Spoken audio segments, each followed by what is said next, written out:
Бак чиркин биздин күндөр кандай таттуу, бүгүндөн эртеңкиси рахаттуу. Табият жана анын музыкасы күн санап кандай шаттуу, кандай таттуу.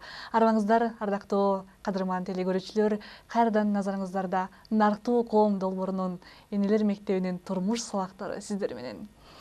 Бүгүн биздин темабыз үй бүлөдөгү маданият, үй бүлөдөгү тарбия деп аталмакчы.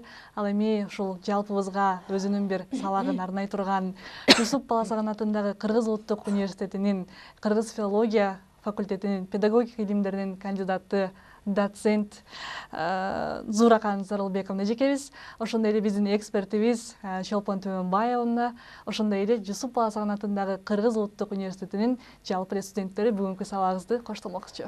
Анда эмесе эжеке баштадык. Арбаңыздар, биздин урматтуу угармандар. Биздин бүгүнкү таалим тарбия сабагыбыз жаш ата энелерге, билим берүү системасындагы иштеген жалпы эле мектеп психологторуна, социалдык кызматкерлерге, мугалимдерге жана тарбиялоочуларга арналмакчы. Коомчулугубузда массалык маалымат каражаттар аркылуу үй бүлөлүк тарбиянын мааниси, ата эненин үй бүлөлөрдөгү орду, балдарды тарбиялоодо атанын ролу менен эненин ролу жөнүндөгү көйгөйлүү талкууларга күбө болуп келе жатабыз. Өткөн айда 24 сентябрь үй бүлө күнүнө карата Касымалиев Алмаз мырзанын көрсөтүүсү да балдарды зордук зомбулуксуз балдарды үй бүлөдө зордук зомбулуксуз тарбиялоо маселеси боюнча көп сөз айтылды. Биз энелер мектеби ошол көйгөйлүү маселени улай балдарды зордук зомбулук менен күчкө салып тарбиялоодо тийгизген кесепеттери жөнүндө сөз кылмакчыбыз. Эненин тилеги күчтүү, атанын билеги күчтүү дейт элибизде. Албетте, балдарды тарбиялоодо ата эненин күчү, ата эненин мээрими, ата эненин ролу алмаштыргыс. Кадырлуу ата эне ынтымактуу үй бүлөнүн өз баласына берген тарбиясын биз баалуу тажрыйба деп билебиз жана сыймыктанып келебиз. Ал эми балдар үчүн сый урматка бөлөнгөн үлгүлүү ата энелер да бул чоң сыймык. Тарбия маселеси ары жооптуу, ары татаал процесс. Ал адамдын аң сезими, кулк мүнөзү жана тажрыйбасы менен, турмуштук тажрыйбасы менен байланыштуу. Көңүлүңүздөрдү бир мисалга буруп кетели.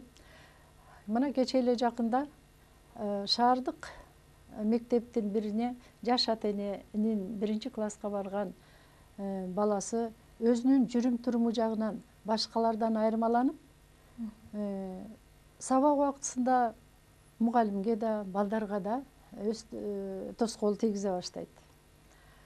Мугалимдин атасына кайрылуусунда сиздин балаңыз психологко муктаж экен десе, атасы: менин балам башка балдардан эмнеси менен кем?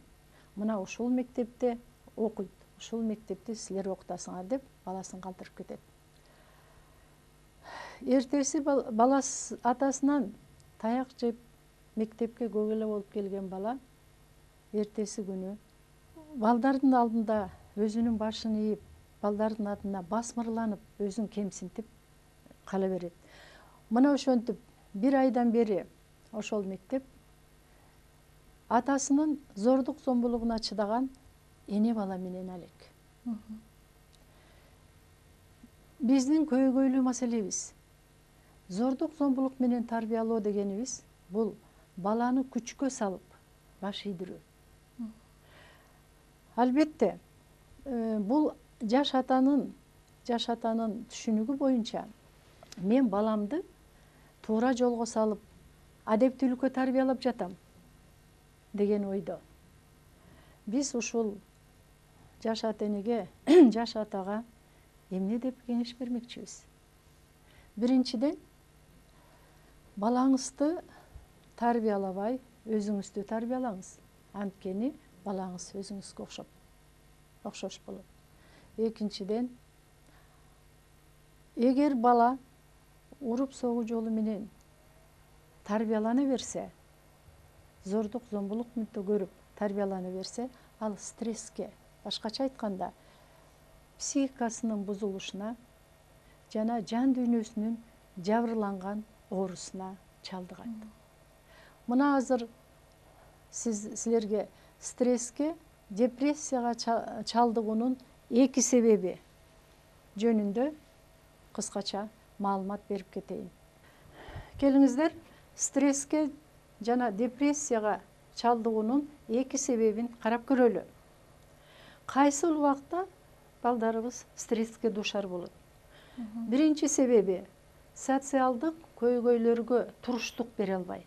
Мына турмуштагы социалдык көйгөйлөргө, үй бүлөдөгү көйгөйлөргө туруштук бере албай стресске чалдыгат.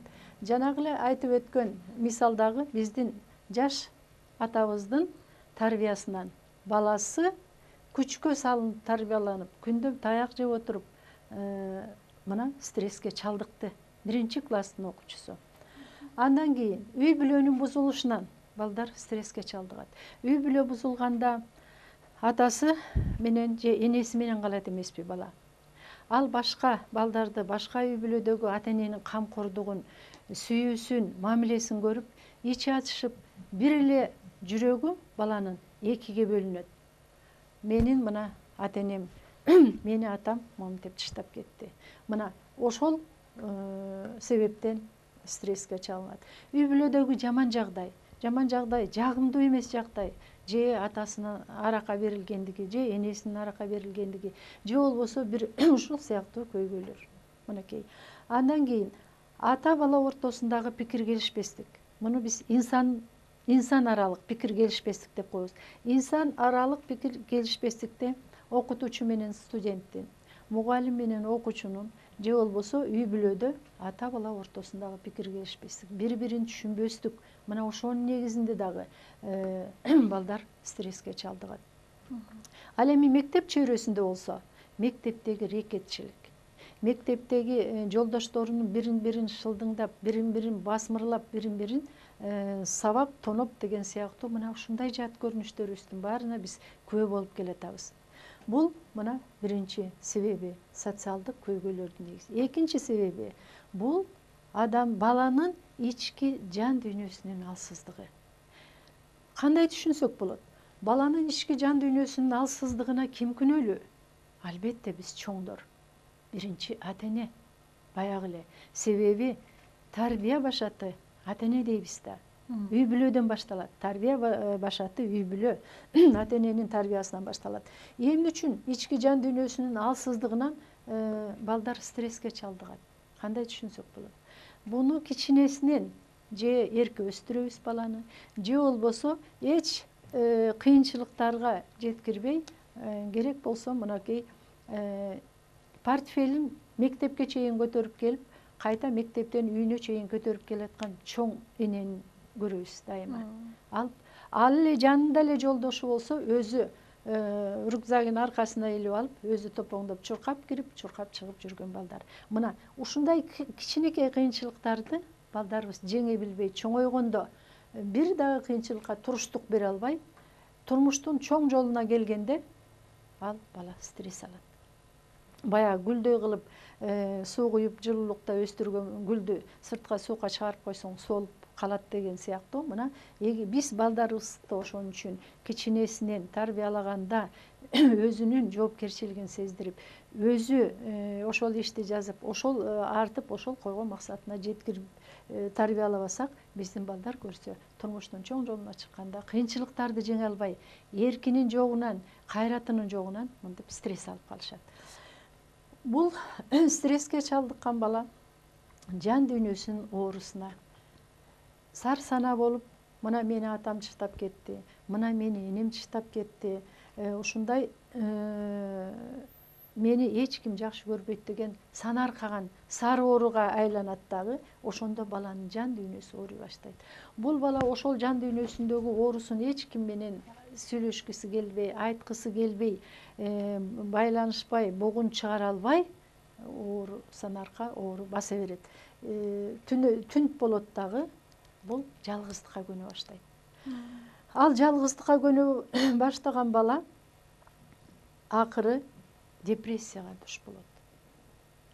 Депрессияны медицинада нейропсихоз оорусу деп коебуз. Депрессия абалынан чыга албай бала суицидке жетет. Бул суицид дегенибиз өз жанын өзү кыюу. Бала ушундай кыйынчылыктарга туруштук бере албай, мынакей мен ал айласыздан акыры өзүнүн жанын өзү кыюуга бел байлайт. Мына чоңдор, биз ушундай кырсыктарга балдарыбызды, жаштарыбызды кырсыктарга жеткирбей, ар бир ушул баскычында, ар бир бала оордуга чалдыган убакта биз өз убактысында балдарыбызды сактап калышыбыз керек.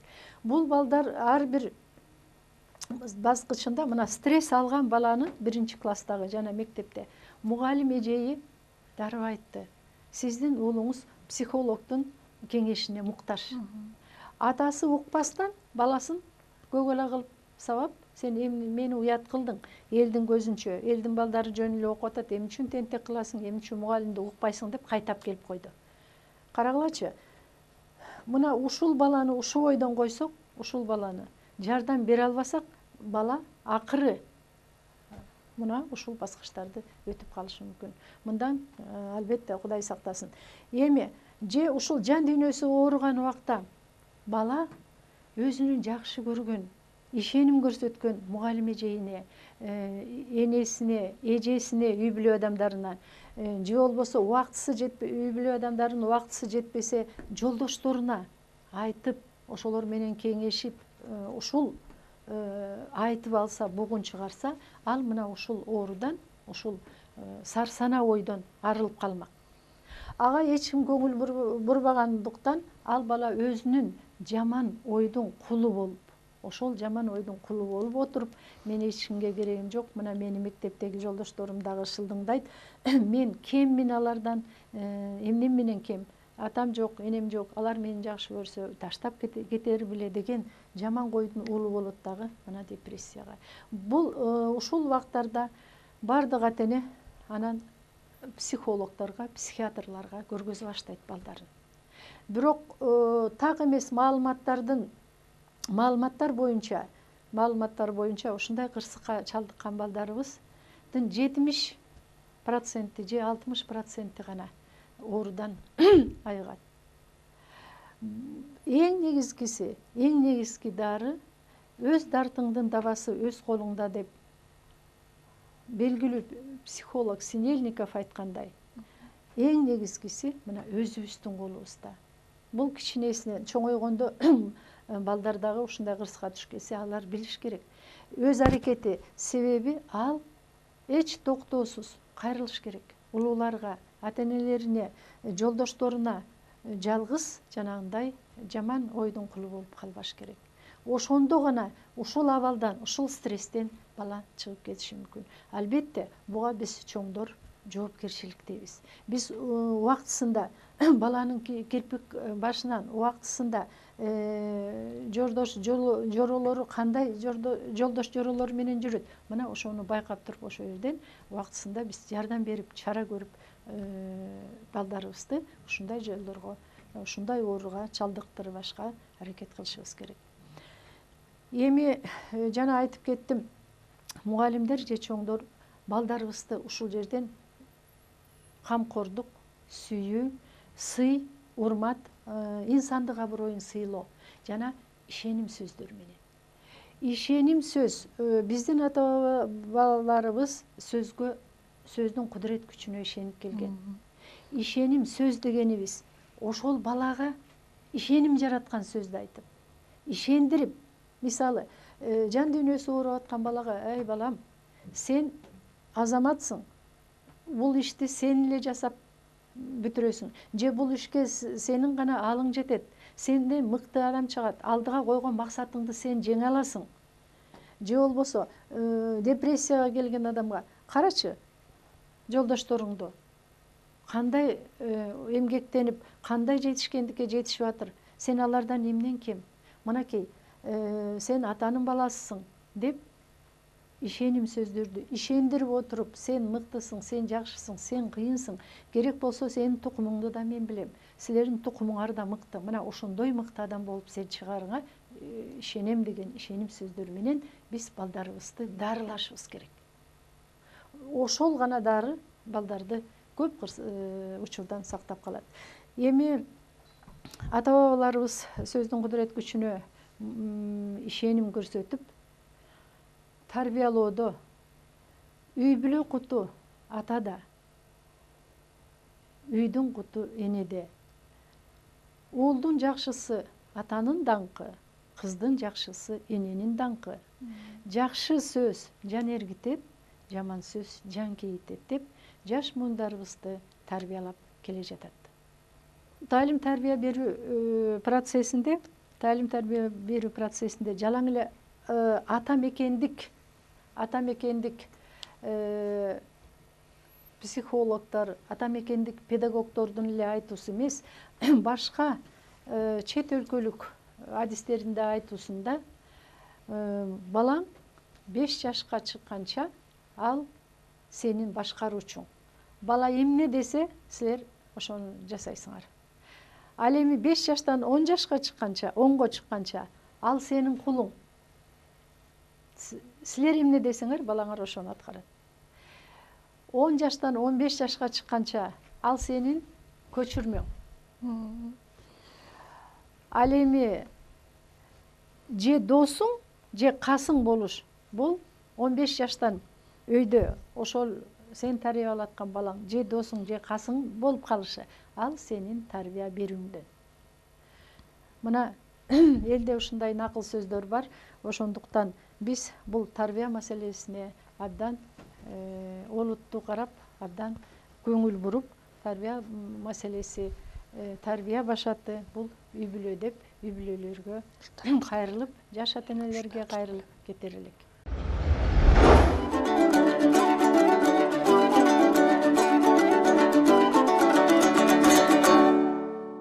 Келечектеги кесип ээлерине, болочоктогу мээримдүү, мыкты аял заттарына, деги эле энелерге сонун бир сабак болуп жатат. Суракан эже, эми кезекти да ушул кыздардын суроолоруна берели. Кандай суроолоруңар бар болду экен бүгүнкү сабак боюнча? Төмөндө ушул бир омоктуу ойдор айтылып атат, маанилүү маек болуп, керектүү кептер болуп атат. Суроолорго кезек берели. Мен сизге берейин деген суроом, азыркы убактагы тарбия менен мурдакы убакта тарбиянын айырмачылыгы эмнеде? Рахмат сурооңузга. Чоңуз. Эми деги эле тарбия маселесин салыштырып кетсек, бул кыргыз элинде болсун, деги башка эле адамзаттын баалуулугу деп эсептейбиз. Жаштардын тарбиясынан ошол өлкө канчалык өнүгүп өсүү жагында турарын мына биз дайыма белгилеп кетебиз. Илгери ата энебиз балдарын тарбиялаганда чоң ата, чоң эне деп балдар үчүн, неберелер үчүн опора деп коебуз, орусча. Алардын тиреги болчу. Ата энеси жумушка кеткенде же алактуу болгондо чоң ата, чоң энесинин сүйүүсүнө, алардын жылуу мамилесине бөлөнгөн балдар жомок угуп, бешик ырын угуп, анан кийин жакшы макал лакаптарды угуп, өзүнүн жан дүйнөсүнө керектүү, өзүнүн жан дүйнөсүнө жаккан жакшы мамилени көрүп, анан жакшы сөз укчу. Ошондо мына атаң келет, чарчап келет, апаң келет деп чоң ата, чоң эненин тарбиясы аркылуу неберелери тарбияланып, ата энесине дагы мээримин төгүп, сый мамиле кылып, ата энесинин жасаган эмгегин баалай билишчи. Ал эми азыркы ата эне азыркы ата энелер дагы күнөөлөштөн алыспыз, бирок ошого карабастан ушул турмуштун кырдаалында болсо дагы азыркы ата энелерибиз кайда? Биздин жаштарыбыз үйдөн азыр уядан эмнени көрүп, эмнени алып жатат? Ата энелерибиз турмуштун айынан балдарын окутуп же болбосо балдарына баягы социалдык жактан камсыз кылуунун айынан чет өлкөлөрдө иштеп жүргөн ата эне. Балдар үйдө мээримсиз, ата эненин тарбиясыз, ата эненин сөзүн укпай калган азыр балдарыбыз канчалык көйгөйлүү. Мына ошон үчүн мынабу окшогон стресстер, жан дүйнөнүн жанагы жабырлануу оорулары мына ошондон чыгып атыр. Бирок буга карабастан биз ата энелердин жоопкерчилигин эч качан четке какпайбыз. Алар кайда жүрсө дагы ата эне болгондуктан алар баласынын адам болуп, инсан болуп чоңоюшуна ата энелер жооптуу. Себеби телефондон болсо дагы алар баласын тарбиялаш керек. Алар өзүнүн мээримин төгүш керек, өзүнүн камкордугун билгизиш керек. Таптаса эле мен акча таап атам, мен кыйналып атам, мени көрбөй жатасыңарбы деп балдарын четке кагып койбой, аларды кайта ого бетер өз боруна тартыш керек. Мына азыркы тарбиянын эң көйгөйлүү маселеси ата эне менен балдардын ортосундагы байланыштын жоктугу. Бул байланыш деген бул жылуу мамиле, бул боор, бири-бирине боор тартыш. Ошондо менин эмгегимди баланын эмгегин ата эне баалаш керек. Антип бааланбаса ал эмгек, анда эч качан ата менен баланын ортосунда жылуу мамиле, анан жылуу мамиле дегенибиз мына тарбия башаты ошол да. Мына ошол тарбияланбайт. Ата эне баланын мектеп болобу, жогорку окуу жайы болобу, деги иштеп аткан жерден болобу, ошонун жан дүйнөсүнө кириш керек. Жан дүйнөсүндө азыр кириш керек. Эмне менен азыр алек, эмнеси менен кыйналып атыр, эмнеси менен сыймыктанып атыр. Мына ошону билип, ошолорго кеп кеңешин берип, ошого багыт бергенде, ошондо баласы ыраазы болот дагы.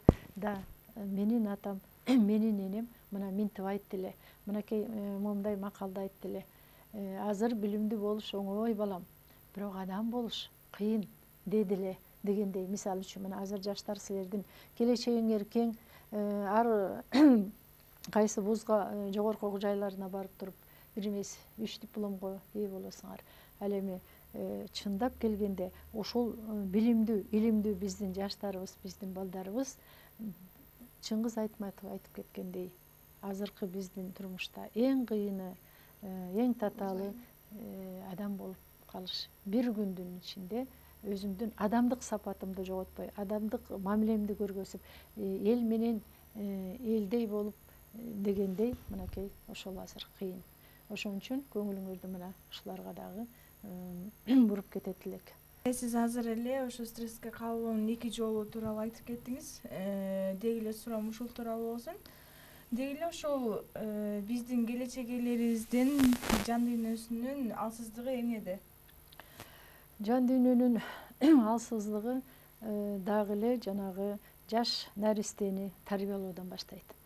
Ошол жаш наристеге толук кандуу ата мээрими, ата күчү, эне мээрими төгүлсө, кичинесинен жана бешиги ырдап, кыргыз элинин ооз-эки чыгармачылыгындагы баалуулуктардын баарын ошол сөздүн кудурети күчтүү атпайбызбы? Ошол аркылуу ошол баланын жан дүйнөсү ошолорду сиңирип алса, баланын жан дүйнөсү баягы бош эмес, именно ошого сугарылган болот, ошол баалуулуктарга.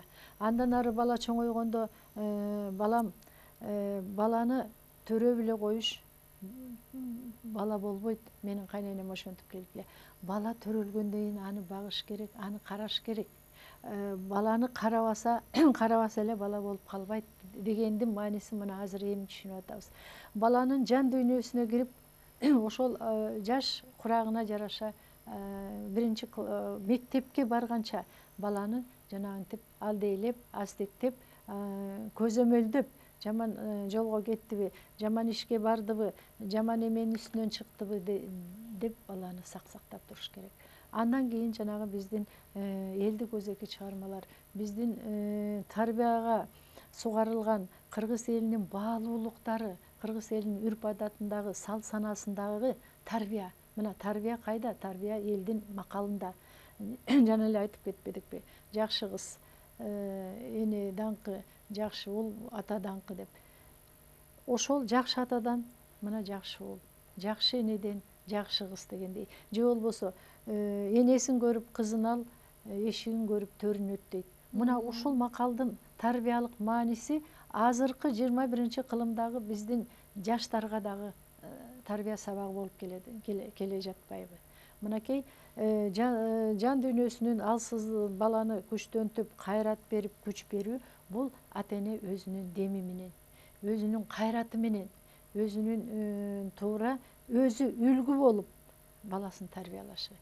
Баласына камкордук көрбөй тарбиялабай койсо, баласын же болбосо жана антип эмне кылса ошо кылсын деп өз жайына койсо, бала эч нерсеге жөндөмсүз, мындай кыргызча айтканда бир байкуш болуп калса, албетте турмуштун чоң жолуна түшкөндө ал бала кандай кырсыктарга туш болот. Мына алсыз деген маани ошол. Ошон үчүн бул биздин жоопкерчилигибизде. Биз балдарыбызды өз өлкөсүнүн, өз мекенинин социалдык коомго пайдасы келтирген активдүү жараны кылып тарбиялаш мынакей биздин милдет болот. Рахмат. Рахмат, жакшы сабак болду. Жалпы эле көрөрмандар үчүн, жалпы эле телекөрүүчүлөр үчүн бир сонун бир алтынга алмашкыс сонун бир сабак болду десек жаңылышпайбыз. Негизи эле кыргыздардын ар бир макал лакабы, ар бир музыкалык аспабы, ал тургай ошо улуттук кийиминде дагы чоң бир тарбия, чоң бир насаат жатары белгилүү. Сиздер менен ардактуу телекөрүүчүлөр, Нарыктуу коом багыттамасынын Энелер мектебинин турмуш сабактары сиздер менен болду. Бүгүнкү сабак бардык телекөрүүчүлөргө келечектеги болочоктогу айымдырган сонун бир сабак болду го деген ишеничтебиз. Өзгөртөм десең ааламды, өзүңдөн башта кадамды дейт. Андыктан бир келечекке жакшы бир тарбия менен, келечекке жакшы бир акыл насаат менен баралы деген тилекте бүгүнкү сабагыбызды жабык деп жарыялайбыз. Бүгүнкү биздин сабагыбыздын лектору Зууракан Сарылбекова эжекебиз болду. Ошондой эле Жусуп Баласаган атындагы Кыргыз улуттук университетинин студенттери болду. Кайрадан көгүлдүр экрандан жолугушканча аман болуңуздар.